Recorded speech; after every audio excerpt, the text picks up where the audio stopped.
Hello everybody, my name's Nika, and welcome back to the unboxing, where today we are taking another look into the SH Figuarts Sailor Moon line with the next of our Sailor Scouts, the SH Figuarts Sailor Mercury. Not as much of a preamble on this one. I don't need to be like, oh yeah, we got a prologue where we're talking about getting an old figure back when I was like a fucking middle schooler or whatever.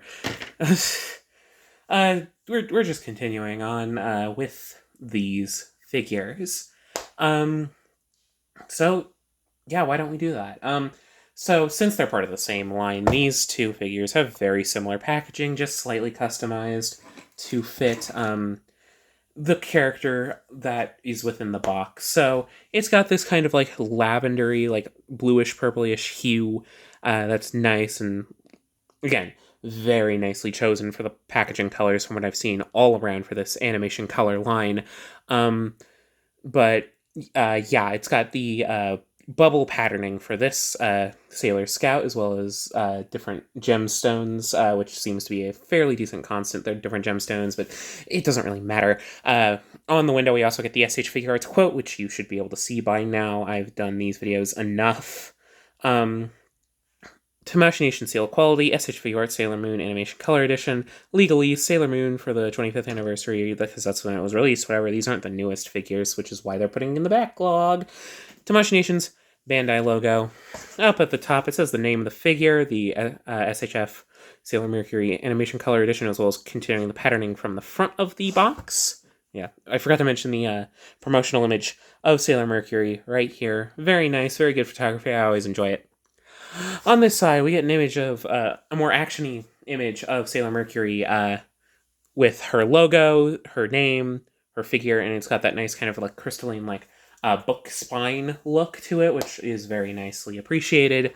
On the other side, once again, we get the name, logo, stuff like that with a silhouette of the figure, which is always nicely appreciated. Bottom is legalese as well as the name of the figure, Sailor Mercury. Whatever. This is there. And then, on the back, we get the simple style and heroic action, name of the figure, her doing an action pose in front of the logo, her doing a different pose, as well as a bunch of the different accessories you get, some of her extra parts for recreating certain things from the series, as well as her different expression parts. Because you come with different expression parts, because it's an SH Figuarts. Anyways, without further ado, let's get into the figure. So yeah, these... And as previously mentioned in the Sailor Moon video, which should have been released by now, these figures are old designs. And I mean, like, these are technically still somewhat older releases, though I think they're getting...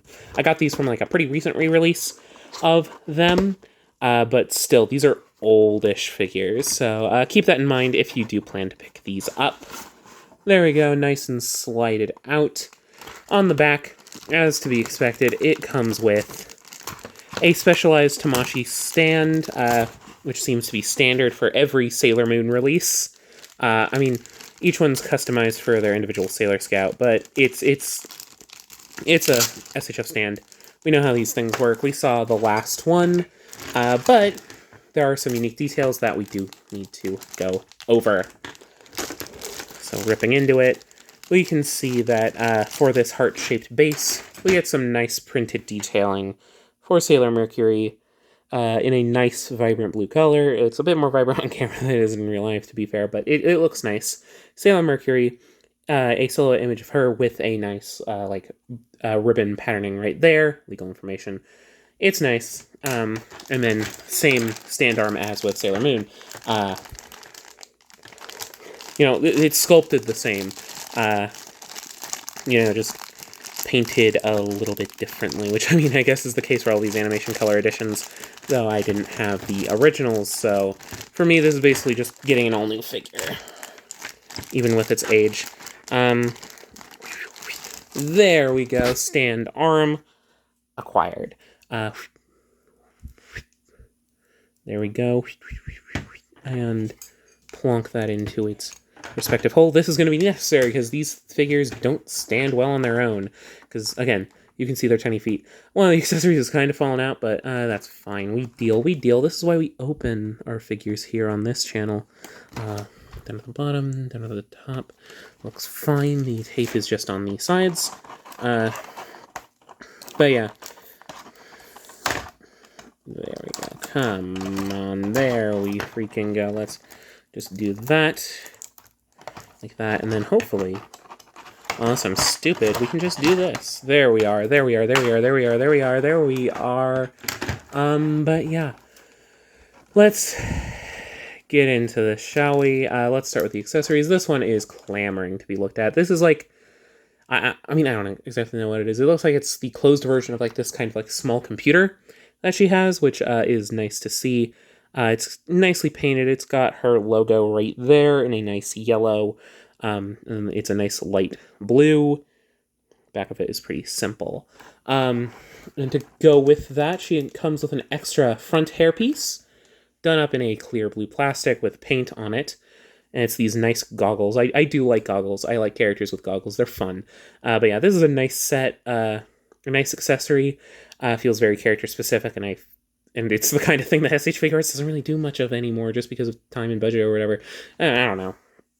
I say that because these remind me a lot of the Kamen Rider and Sentai ones, which are some of their most stripped down releases, unfortunately. But yeah, next up we're going to look at that computer but open. Come on. There we go. So you can see it's got the same back as before, but it's opened up, and it's got like a keypad, it's got the screen, it's got like, it's got a bunch of stuff. Yeah, this is nice to have. From what I can tell, it fits her personality. Again, still have yet to see the series, though I do plan on it. But yeah, that's nice. Next up, we got to look at some of her expression parts. And they all come on this one little stand right here. So we'll just look at it like that. So we've got 3 extra faces. A shouting out face, a stern face, and an open mouth smiling face, which is nice to see. And then for hands, we get these, I guess, like action posy hands, these flat splayed out hands, these like actiony splayed out hands, a pair of fists, and I believe this one's probably for the computer. They all seem nicely done, very similar to Sailor Moon's, which makes sense. They have very similar costumes. But yeah, these are nice. And it's nice that it comes in a little tray like this. It helps keep track of it well. But next up, let's take a look at Sailor Mercury. From what I can tell, similar to like with Sentai Figuarts, which I feel like is an apt comparison given that these are like a team of like transforming characters. I believe they mostly share sculpts. Like I think from what I've seen, Jupiter has a taller torso, but for the most part, I believe the sculpt work on like the bodies are all the same, and then they just have swapped out heads, which I guess works out fine. Yeah, she is also very nicely painted. Hers came out a little bit better than my Sailor Moon did, which I'm not complaining too much about. It is whatever. But yeah, she has that nice flat, but also very cartoony paintwork on the body. The skin tone is one of the greatest improvements. I've seen those originals like online and stuff, and I have one of them again right here. But I could tell Mercury was one of the worst offenders of like the green skin issue. So it's nice that it's been like alleviated here to be something a lot more natural, rather than this kind of like almost like sickly green color. You know. Yeah, her hair is also a nice color. It is still blue, but it contrasts nicely with like the different shades of blue that are on the body. So it's like, yeah, that's obviously hair.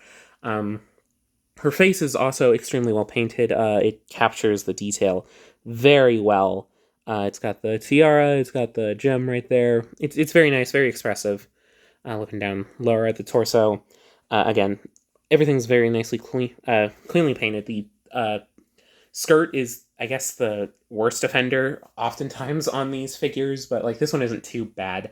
I do kind of wish they found a way to make it so that this could wrap around a bit better. I don't know. It just feels a bit off with like the disc and whatnot. But again, this is very old engineering that's going on with this figure. And it still poses fairly well from what I can tell. The torso could be a bit better, but it still has a decent amount of torso range, all things considered, which is great since these are like action characters, so you want them to be in cool action poses, if that makes sense, if it'll focus, rather than on that back there, goodness. Moving on to the back. Once again, fairly simple. The lines seem fairly clean, in my opinion. Though obviously this is just a first look. If I was to do like a review, I would be more in depth. And these are figures you gotta be careful with. They have very thin, fiddly joints, so you just gotta be careful with them.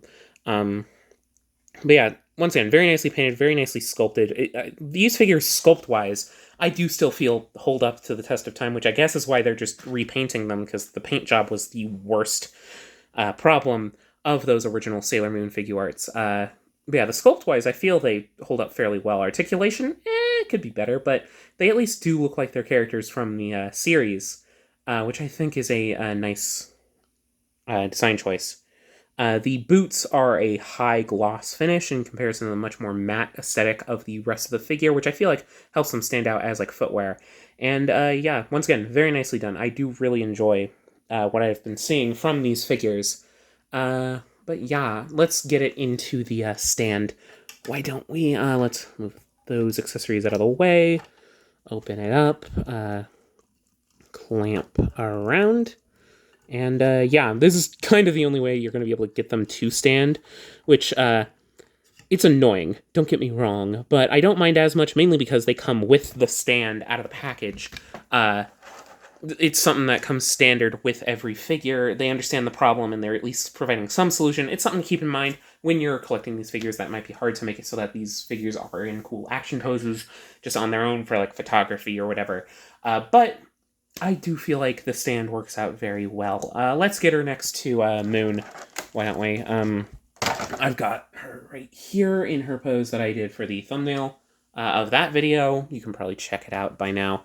But yeah, they stand very nicely with each other. They go very well with each other, and unlike with most modern Sentai teams, this one's actually, from what I can tell, completable, which is awesome. Yeah, this team is actually completable, so, I mean, it makes sense. I guess Sailor Moon is a bigger property than most Sentai franchises the world over. But, yeah. Anyways, I hope you enjoyed. Something I noticed just now is that the blue is a different shade on like the skirt and like the collar and whatnot. That's a nice difference. This one's a lot more violet. This one's much more blue. But yeah, I hope you enjoyed this little video. Don't forget to let me know what you think of the video in all the usual spots. Like, comment, subscribe, all that good stuff. If you think I should try to like review these figures or use them as like a topic for a different video or whatever, depending on what I would choose to do, let me know. I always enjoy viewer feedback. I always appreciate it. It helps the channel be a lot better than it would have been. But yeah, otherwise, I think I'll see you all in the next video. Until then, bye-bye.